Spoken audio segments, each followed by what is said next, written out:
For those low-performing schools like mine, we need options there. We need to do whatever we can to lift education in those areas. That's why Representative Phil Williams is sponsoring the Education Options Act of 2012 to give parents and students more options. He says many students throughout the state are stuck in failing schools simply because of their zip code, and something needs to be done. His bill would not only allow up to 50 charter schools to be created in the state, it would also give local school districts more flexibility, something he thinks would help. This bill is best described as a cafeteria plan. It's not just a charter school bill. It's a bill that includes wide, flexible options for all of our school districts. How many districts do we have in Alabama? We've got 132 of them. What works in Limestone County may not work in Baldwin County. The bill would allow local school systems to request a waiver from the State Department of Education. This would give them some leeway with state laws and regulations, but in exchange, they would have to take on greater accountability. What could some of these waivers be? I think they could be most anything, provided it's a state statute or a state issue that we're trying to waive. What about school start dates? What about school schedule? What about a school that starts at 9 a.m. for high school seniors? Remember, we've got a dropout problem in the state as well. And I hear often, that a high school senior, for whatever reason, can't get there by 7:45 in the morning. So how about flexibility to try something new in that area? But Representative Williams' bill hasn't come without controversy. That's because of the charter school component. Opponents expressed their concerns about charters to legislators at the public hearing and suggested alternatives. As far as non-performing schools in the state, we're talking about 3% of the entire school population, school districts that is. 59 schools out of over 1,500 schools in the state.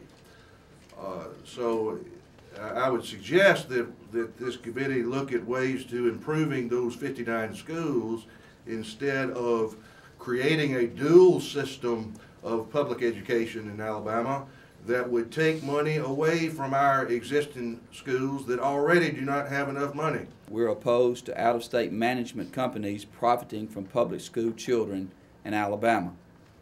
Textbook companies and other supply vendors aren't the issue. It is the for-profit management companies that concern us. I have just returned from the International Summit of Education in New York.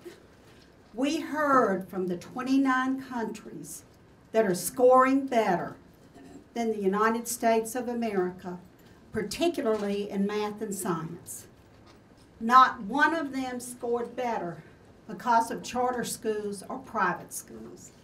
They all scored better because of their commitment, business, community, politicians together to fund adequately, to train adequately, not only teachers, but principals and superintendents. Charter proponents were also at the hearing, and many spoke of the opportunities these schools would give to parents who are currently lacking options. I'm here today in complete support of the Education Options Act because it supports exactly what it says.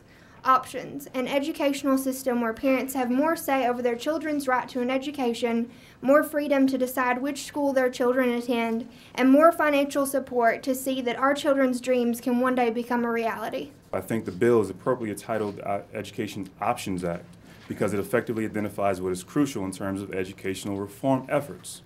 That is, ensuring all students, parents, and educators have viable options. In my opinion, the delivery of education, policies, and structures have to adapt to what students, families, and communities need as we prepare for living and working in the 21st century. From experience, I know that traditional methods of past generations simply won't work, and with an increasing number of non-traditional or at-risk students. Please pass this bill so that we can have the flexibility that everybody in this room is asking for.